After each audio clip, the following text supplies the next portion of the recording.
When you did your work on DJ Hero 1 and 2, was it more important for you as a DJ that the player have a great time, or did you really want them to feel what it's like to be a DJ? You want it to be as close as you can to the actual thing, because I mean that's where I think both worlds really touch. It's that little tiny moment where somebody's doing something and they're seeing that what they're doing has an effect on the song sonically. When our hands are on the records and we're moving stuff around, it's like we're manipulating it. And so I really wanted to convey that in the mixes I made.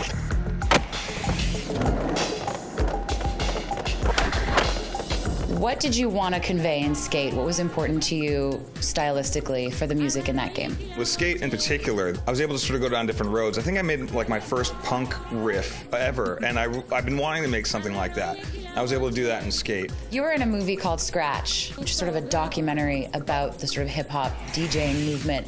What was that experience like for you? A lot of people at that time really didn't know what DJs did and what our movement was about and who we were. And so that movie really helped shed some light on what was going on at the time. I was just starting to sort of get my name out there, and that really was a huge catalyst in pushing me forward. Scratch was a movie where you taught us how to rock a party. Yes. Can you give us a refresher course in case any of us have forgotten? So much has changed because technology plays a big role in what we do. Back then we were all doing it with vinyl and doing it very analog. And now with the advent of Serato and Traktor and all these different programs that allow you to do it digitally, pretty much all the DJs across the board had to sort of shelve all their vinyl, rip it to digital means, and then figure out how to incorporate that into the show. Now the playing field's a little bit leveled because back then you used to have to dig for those records. If you didn't have that record or that song, it just wasn't in your repertoire and you were on the hunt for it.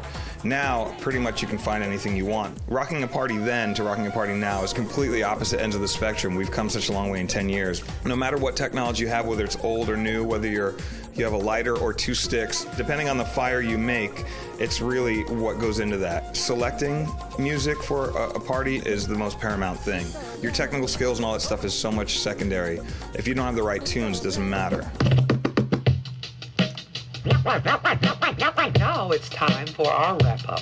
What advice would you give somebody watching this who would love to have the career that you have and wants to be a DJ? The best advice I could give is to actually do it because you love it, because you love music. I love music, and I'd be doing this anyway, you know, whether I had fans across the world or it was just my dog and whoever, the neighbors, you know. I also empower people to do it as a hobby or something, because the more you can mix music together, play some of that music for people and turn them on to new music, that's a good thing. I mean, sharing music is the coolest thing in the world to me.